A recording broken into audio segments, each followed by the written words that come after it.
अस्सलाम वालेकुम नाज़रीन। साइफर केस में इमरान खान को 10 साल की सजा सुनाने के बाद अवाम में गमो गुस्सा बढ़ गया है। ये तो सबके सामने ही है। इस पर हामिद मीर और शुएब शाहीन ने क्या कहा, आइए पहले उनकी गुफ्तगू सुनते हैं, फिर इस पर बात करते हैं। आज इमरान खान साहब को साइफर केस में सजा दी गई और 10 साल कैद बामुशक्कत सजा हुई है। नवाज शरीफ साहब को भी 2018 के इलेक्शन से चंद दिन पहले 10 साल कैद की सजा हुई और इमरान खान साहब को भी 2024 के इलेक्शन से चंद दिन पहले सजा हुई है। लेकिन ना नवाज शरीफ साहब पाकिस्तान के पहले साबिक वजीर आजम थे जिनको सजा हुई, और ना ही इमरान खान साहब पाकिस्तान के पहले वजीर आजम हैं जिनको इलेक्शन से चंद दिन पहले सजा हुई है। पाकिस्तान के बहुत से जो वज़ीर आज़म हैं उनको सजा भी हो चुकी है माजी में और वो गिरफ्तार भी किए जा चुके हैं। सबसे पहले पाकिस्तान के एक वज़ीर आज़म थे जिनका ताल्लुक ईस्ट पाकिस्तान से था, हुसैन शहीद सोहरवर्दी साहब। उनको सबसे पहले गिरफ्तार किया गया, उन पर बगावत का मुकदमा बनाया गया। फिर जुल्फ़िकार अली भुट्टो साहब जो हैं उनको गिरफ्तार किया गया, उन पर कत्ल का मुकदमा बनाया गया और उनको तो फांसी पे लटका दिया गया। फिर उनकी साहबजादी मोहतरमा बेनज़ीर भुट्टो साहबा को जनरल ज़िया-उल-हक के ज़माने में गिरफ्तार किया गया, फौजी अदालत में उनके खिलाफ मुकदमा चला। उसके बाद फिर जब नवाज शरीफ साहब जो हैं वो 1999 में उनके खिलाफ कू हुआ तो परवेज़ मुशर्रफ साहब ने उन पर हाईजैकिंग का केस बनाया और बाद में फिर वो एक जो पनामा केस है उसमें उनको अदालत ने सजा दी। यूसुफ रज़ा गिलानी साहब भी पाकिस्तान के साबिक वज़ीर आज़म हैं, वो भी जेल काट चुके हैं। शाहिद खाकान अब्बासी साहब भी साबिक वज़ीर आज़म हैं, वो भी जेल काट चुके हैं। शहबाज शरीफ साहब भी साबिक वज़ीर आज़म हैं, वो भी जेल काट चुके हैं। और अब इमरान खान साहब साबिक वज़ीर आज़म हैं, उनको भी सजा दी गई है। तो जिस तरह के 2018 में जो नवाज शरीफ साहब को दी गई सजा थी वो बाद में ख़त्म हो गई, तो सवाल ये पैदा होता है कि जो आज इमरान खान साहब को 10 साल कैद बामुशक्कत सजा सुनाई गई है ये बरकरार रहेगी या नहीं रहेगी और इसका आने वाले इलेक्शन पे क्या असर होगा? बात तो ये सिंपल है, हर ज़माने में हमारे यहाँ सियासतदानों को जो नापसंदीदा होते हैं उनको सज़ाएं दी जाती रहीं, गद्दारी के मुकदमात भी बने, उनके ख़िलाफ़ हर तरह की ये प्रोसीडिंग्स हुई और वो भी इलेक्शन के ज़माने में करीब तर। लेकिन जो चीज़ आप नवाज शरीफ के साथ जोड़ रहे हैं ना, वो आज भी देखें, पनामा केस किसी साजिश का हिस्सा नहीं था। पनामा केस में उनके एवन फील्ड डिपार्टमेंट का मामला आया। हुसैन नवाज ने आपके जियो के प्रोग्राम में बैठ के कहा अल्हम्दुलिल्लाह ये हमारे हैं और हमारी बहन मरियम नवाज इसकी बेनिफिशरी ओनर है। और नवाज शरीफ ने फ्लोर ऑफ द हाउस पे खड़े होकर कहा था कि ये हैं वो रसीदें और ज़राए, जब सुप्रीम कोर्ट मांगेगी हम देंगे। और सुप्रीम कोर्ट ने जब मांगा तो अकरम शेख साहब ले आए थे वो कतरी ख़त, जिससे बाद में ये विथड्रॉ कर गए। लिहाजा उस केस का इस केस के साथ कोई ताल्लुक़ वास्ता नहीं है। अब अच्छा, उसमें ड्यू प्रोसेस हुआ, एविडेंस हुई, वो जेल में नहीं थे, जेल ट्रायल नहीं हुआ। आज आप देखें इस केस की क्या पोजीशन है। पहली बात तो यह है कि ये केस बनता ही नहीं है, ये केस बनाना ही गुलामी की बदतरीन मिसाल कायम करने के मुतरादिफ है। मैं उसकी तफसीलात में जाए बगैर मैं आपके सिर्फ लीगल प्रोसेस पे आप जाता हूँ, सियासी बाकी चीज़ें सारी मैं छोड़ देता हूँ। बात सिर्फ सिंपल है, प्रोसिक्यूटर्स के दिए हुए नाम आपने डिफेंस विटनेसेस बना दिए, डिफेंस के वकील बना दिए और डिफेंस के वकील अपने वकील मौजूद हैं, 1 तारीख पे नहीं जाते हैं। उनके ऑपरेशन हुआ है डिफेंस काउंसिल का, उन्होंने कहा कि आज नहीं आया है, ये ले जी मैंने स्टेट के काउंसिल बना दिए। और वकील के होते हुए उन्होंने कहा नहीं जी ये वाले वकील जो प्रोसिक्यूटर के हैं वो जिरा करेंगे। जिरा किए बगैर, प्रोसेस मुकम्मल किए बगैर, 342 की मेरा सवाल ये है कि ये सजा बरकरार रह सकेगी या नहीं? मुमकिन ही नहीं है, मुमकिन ही नहीं है जिस अंदाज से ये सजा हुई है। आप ये बताएं कि ये जो आज इमरान खान साहब को सजा हुई है 10 साल कैद, इसका कोई असर इलेक्शन पे पड़ेगा?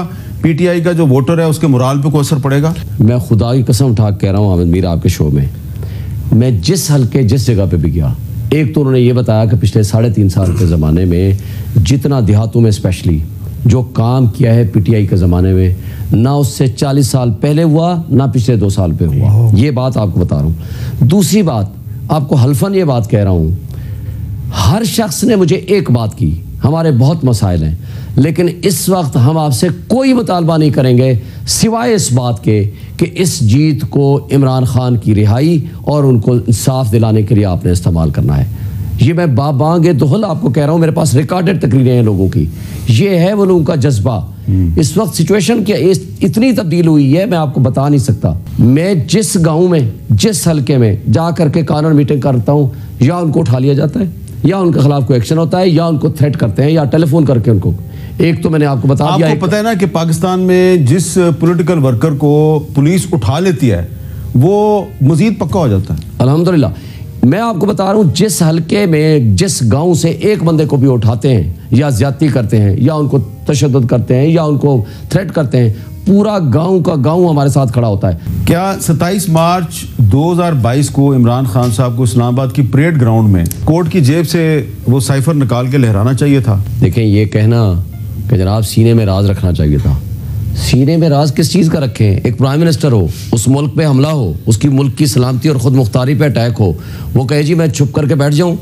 वो मैं कहता हूँ वो तो हीरो है जिसने इस मुल्क की सलामती और ख़ुद मुख्तारी का दिफा किया।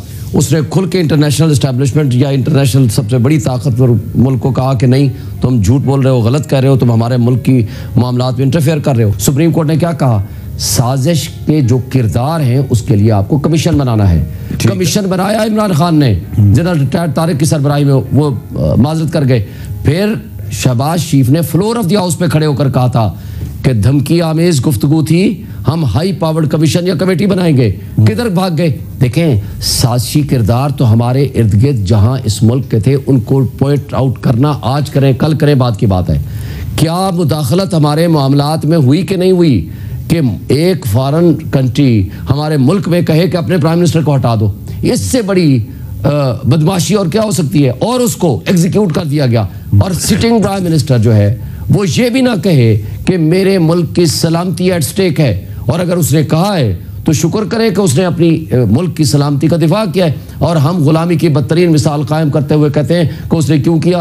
प्राइम मिनिस्टर की ड्यूटी क्या है? ये प्राइम मिनिस्टर की जिम्मेदारी है, उसके फराइज में शामिल है। अच्छा, अगर वो ना कर रहे जो, वो गलत है। और उसके मुकाबले में जिन लोगों का मालो मता बाहर पड़ा हुआ है, जिन लोगों के सारे पैसे बाहर हैं, जो लोग उनके साथ मिल के यहाँ लोकल एस्टेब्लिशमेंट हो या इंटरनेशनल एस्टेब्लिशमेंट हो, उनके कंधों पे सवार होकर आज जो राजों की बात कर रहे हैं, इनकी क्या क्रेडिबिलिटी है? ठीक है, बात यह है कि उस शख्स में ये क्वालिटी है।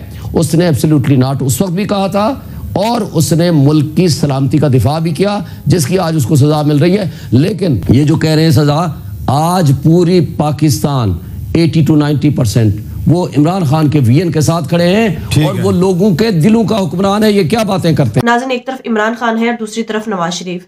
जैसा कि 2018 में नवाज शरीफ को भी नाअहल किया गया और इन्हें सजा भी सुनाई गई, और नवाज शरीफ को सजा सुनाने के पीछे की जो वजूहात थी वो थी मनी लॉन्ड्रिंग, करप्शन, अवाम का पैसा लूटना और इस तरह के जराइम थे जो नाकाबिले माफी थे, जैसे कि एवन फील्ड अपार्टमेंट्स। इन सब मामलात की वजह से नवाज शरीफ को सजा सुनाई गई। इसके बरक्स आज इमरान खान को जो सजा सुनाई गई, इसके पीछे की वजूहात थी मुल्क कौम से मोहब्बत, मुल्क कौम के लिए गैरत के नाम पर खड़े होना, ताकतवर लोगों की आंखों में आंखें डालकर उनसे बात करना और उन्हें दो टोक ये पैगाम देना कि हम आपके दोस्त तो हो सकते हैं, हम आपके पार्टनर तो हो सकते हैं, लेकिन हम आपके गुलाम नहीं हैं।